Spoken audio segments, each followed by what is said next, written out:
Hello and welcome to the Monkeyman93 YouTube channel. In this video we will be spinning a wheel 3 times that has an assortment of genres and themes. And once we spin that wheel, we will take it to another wheel of games that are in my backlog that we will then have to beat if the wheel lands on it over the course of this video. There will be no spoilers discussed in this video. It will only be brief story moments talked about in the beginning of the video when I'm talking about the premise and the overall feeling that I had with the story of the game. As said earlier, there will be 3 video games played in this video. At the end, we will be putting them all on a podium and seeing which one I liked the most, which one I liked the least, and which one kind of straggles in the middle. This is the list of themes that will be on the wheel. Here's what the wheel looks like, and once we land on one of these options, we will spin another wheel that I will create based on my backlog and what this answer says. Without further ado, let's get right into the first spin. Alright, and for our first spin, we will be getting...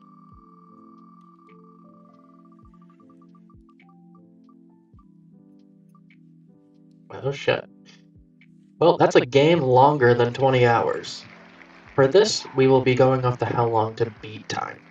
And after completing this wheel of 30 games that are all longer than 20 hours, except a few, but I made sure that they were at least 19 and their main plus sides was longer so that I could justify it by doing some side content. But anyway, after shuffling the wheel a few times, we will spin it now.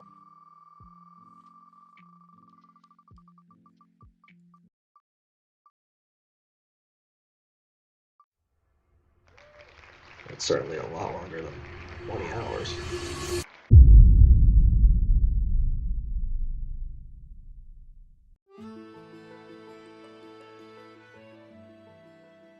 Legend of Heroes Trails in the Sky First Chapter is a remake of a game by the same name that came out in 2006 by the developer Nihon Falcom. This is the first game in the Trails franchise, which is one of the longer running and longer to get into franchises with how many games and how long each of the games are nowadays. This game came out last year, 2025, and I bought it on the day of release.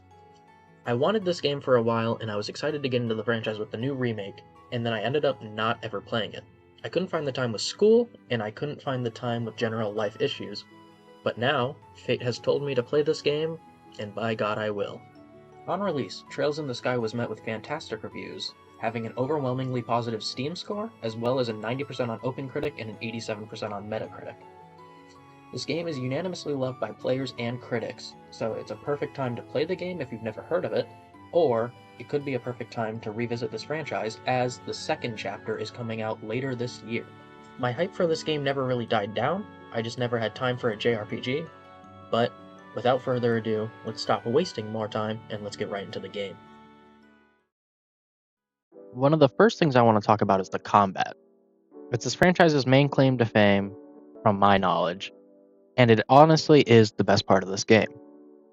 The footage behind the video was showing you real action combat that turns into turn-based after a certain threshold. I try to get them to stun every single time before I turn into turn-based, and that is the correct way to play it according to the tutorials. An issue I do have with the combat though is that as you watch this video, please let me know if it feels slow. In the following clip, I will have a combat trial where I started off in the normal speed and then I turn it into the built-in 2x speed.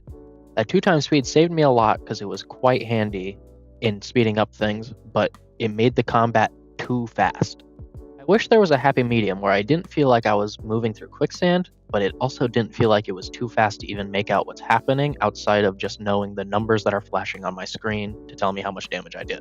I did a lot of the combat on 2x. I tried to do the boss fights in normal speed, and if I failed once, then I would 2x speed back to where I was. But the times where I would turn off 2x speed is when the new animations would show up, like the ones that are playing behind this.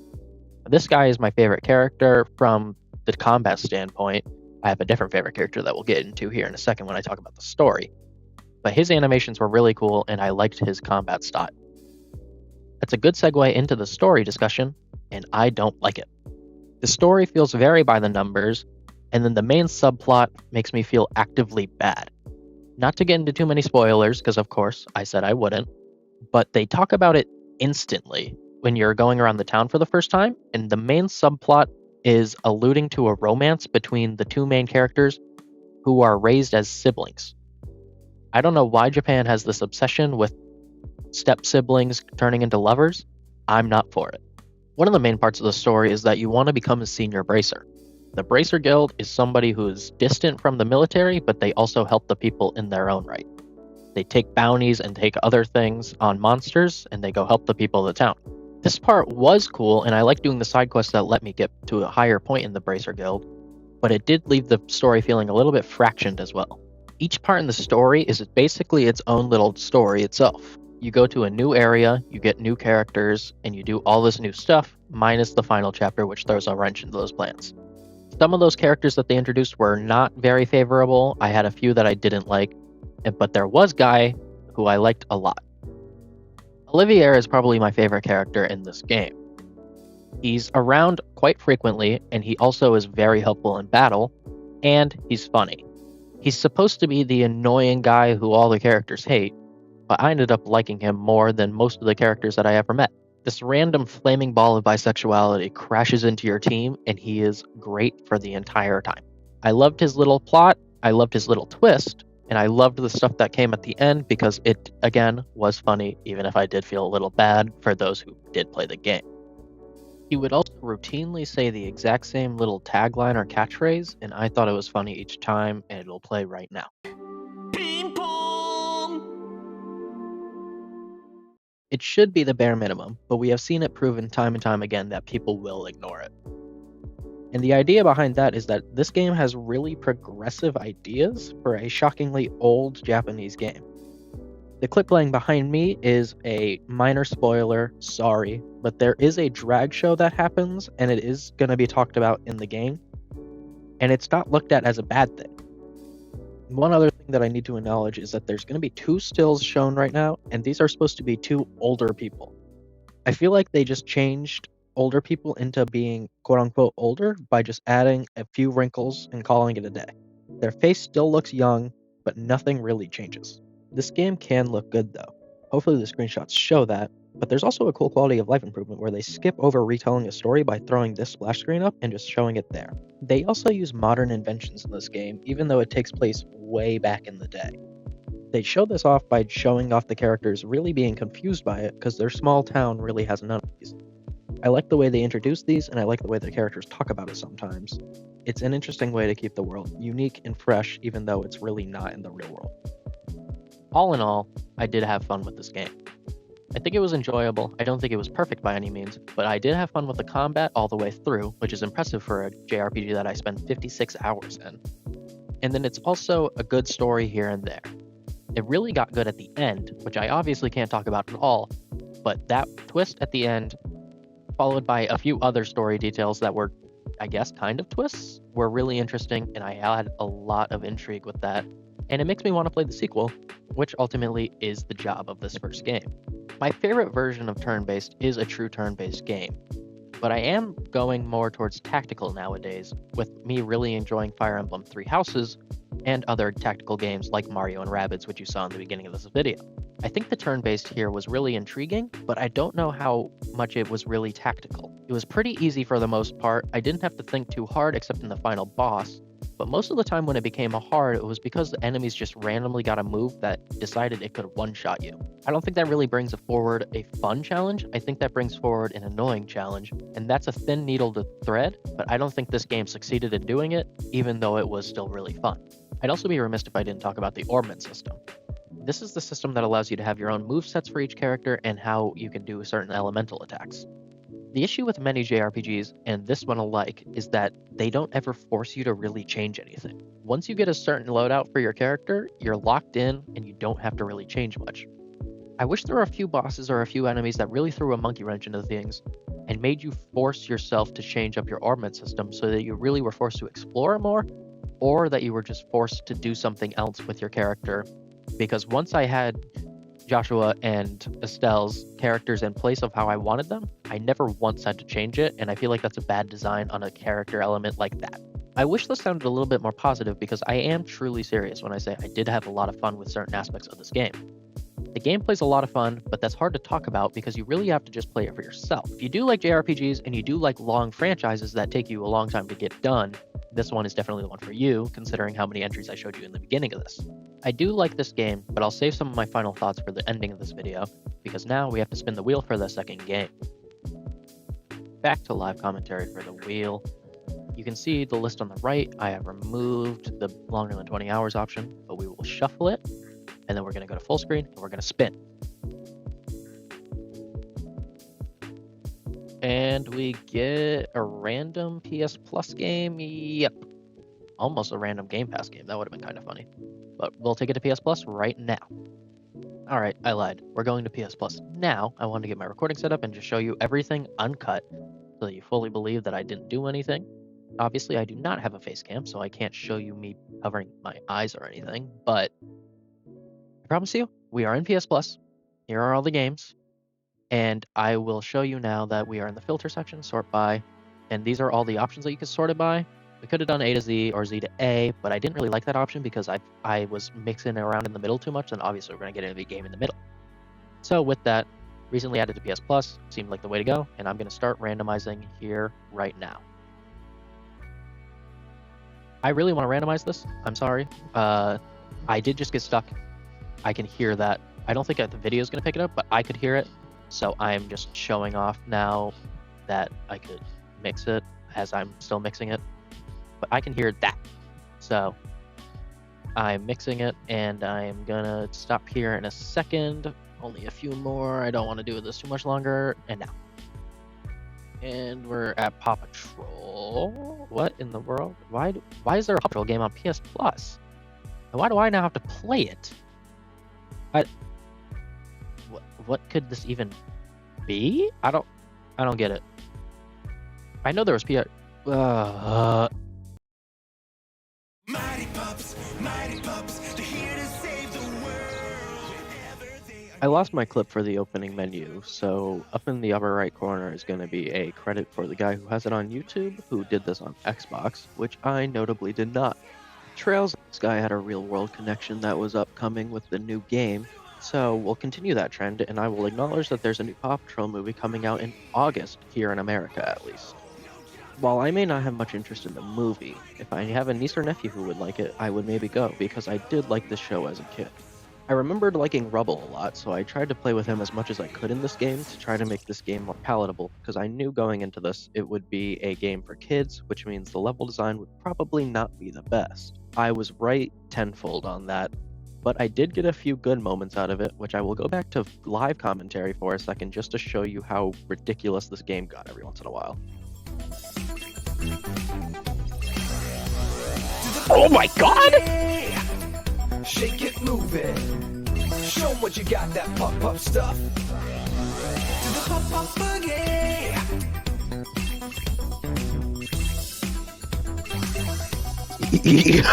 Oh! He is moving! Shake it, move it. Show 'em what you got. If you've ever had any interest in a bulldog getting the spinneroni, this is the game for you. Sadly, that is like the only point in the game where I was having genuine fun. After that, and any of the mini games in general after that especially, they just felt like the most boring slog ever. We'll get to the main gameplay loop in a bit, but first I wanted to talk about the minigames. Minigames in a kid's game is a very good idea, but I feel like this game executed it so poorly that it was almost a bad thing. A lot of the minigames were just rehashed story mode things, or they were just boring one-line ideas that never really should have came out of the writer's room. I'm in school to be a teacher, and one of my main gripes with the world is how they treat kid media nowadays. So commonly, it is just slop that is there to keep a kid entertained instead of actually giving them anything of substance. And that is exactly what this game has. It's just a ton of minigames that are so bare bones that it feels like nobody put any real thought into them, and they just ended up throwing it on there just to pad out the time. The core gameplay here is a basic platformer. I think this side of the game is less egregious because it does promote you to go around and look around the levels, but it doesn't really promote you to actually do it because it doesn't stop you from ever going in just a straight line towards the end of the level. There isn't a single puzzle or path that requires even a second thought.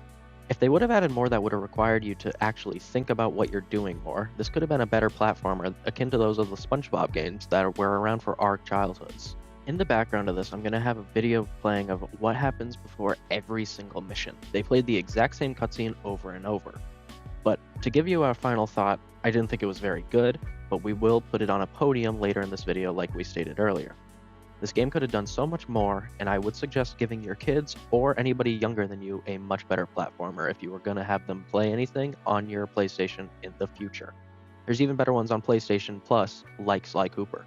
That's all for Paw Patrol. Now let's get on to wheel number 3 of the video. You should know how this works by now. Here's the list again. I'm going to shuffle it, and we're going to go into full screen, and we're going to spin it. And here we go. We're going to get... Oh shit, somebody's going to be real happy about this. Let's see what we get from the next wheel of all of my mutuals on Backlog's favorite games. I forgot to record the lead-in clip before I spun the wheel, so I'm going to do it now. The wheel was spinning just a second ago, and here's a zoom in of the list so that you can read any of the games. All of my mutuals was a fault in my live commentary. It is mostly just the people that I am friends with and one more person called Decay of Angel. But here's the spin. Okay, I already pre-shuffled it, but I'll shuffle it one more time, full screen, and here is the spin. Okay. This one has been recommended to me countless times, and I finally have to play it. Well, let's cut to the gameplay.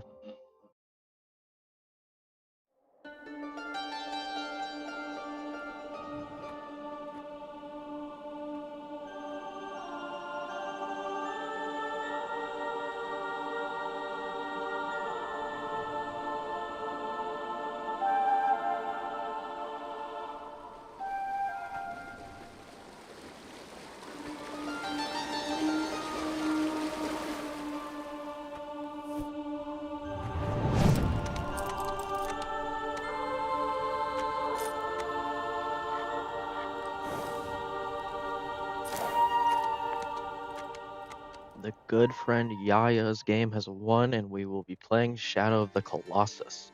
Now, I do know that his favorite game is indeed the PS2 version, but in the interest of making this video simple as possible, I will be playing the remake because it's harder to record clips on PS2 with the Elgato that I have and no other external setup stuff. I will be sure to go back and play the original someday, but today will not be that day.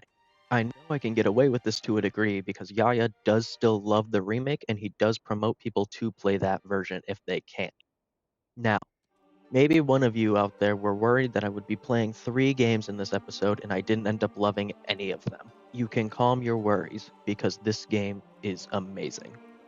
It brings me a great sadness to report that Yaya was completely right and I had been ignoring him all these years. I believe the experience for this game is better served when you play it rather than hear about it or watch it, so I'm going to not include very many clips of this game, but I will say the gameplay for any puzzle fans out there is a must play. They are so simple in design, but they also feel greatly rewarding anytime you finish them, as well as having a great world and aesthetic that helps you accent the gameplay with a great idea of a story that is there but not really overtold, as well as beautiful visuals.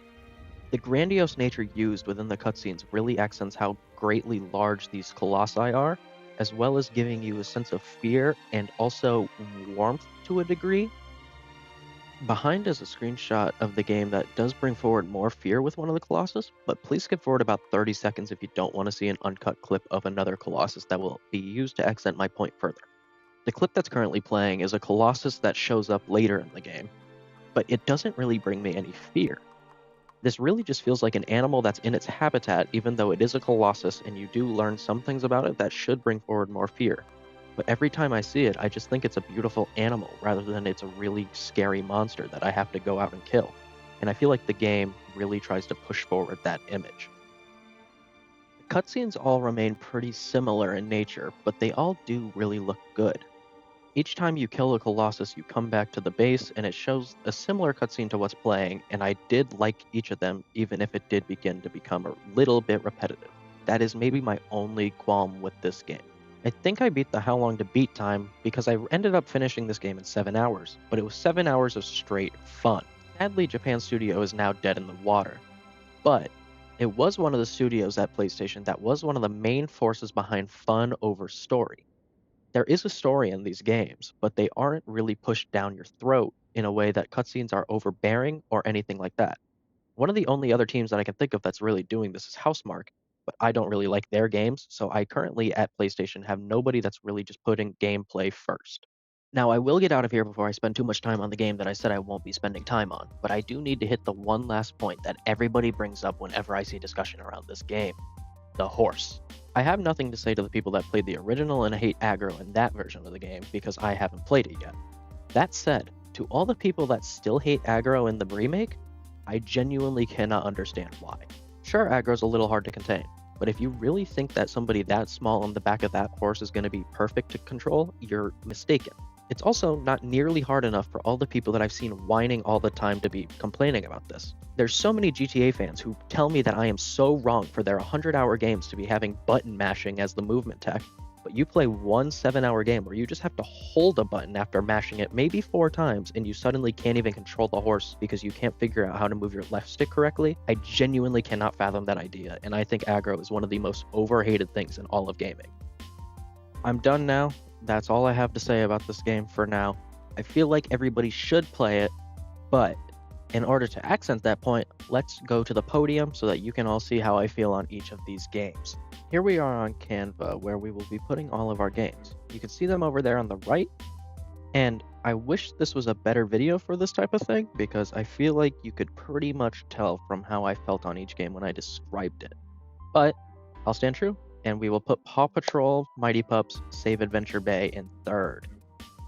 By no means the worst game ever, but it is also so inoffensively basic that it really harms the game. I wish there was more to do in this game or more to really think about, but what can I expect from a kid's game in the 2020s?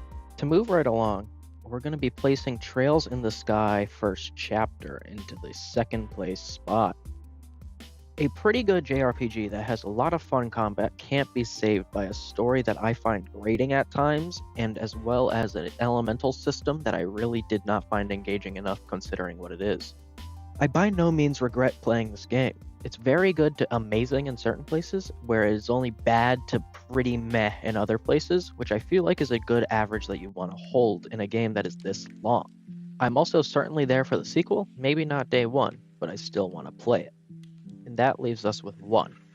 This game is by far the best that we have in the video, and that is of course Shadow of the Colossus Remake. A game that just feels so extremely catered to my taste that I can't even believe I skipped it for this long. I've known of the game for roughly 4 years now, and Yaya has been telling me to play it for a year or so, and I just have never played it for no reason. Eco and The Last Guardian have flown up my playlist now. I used to not have much interest in them, but now I'm certainly going to play them whenever I find the chance, and I will be buying Gen Atlas on day 1. Now, as an extra treat for all the people who have watched this long and on time, I will be showing you all my ratings. First, I'll give Paw Patrol a 4, I'll give Trails in the Sky a 7 out of 10, and I will give Shadow of the Colossus that illustrious 10 out of 10. Now for our winner. I will be giving it this medal that I have had off screen.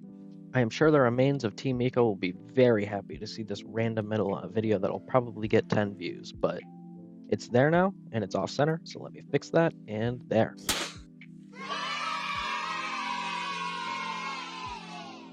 Let me know if you want any more videos. Until then, have a good day.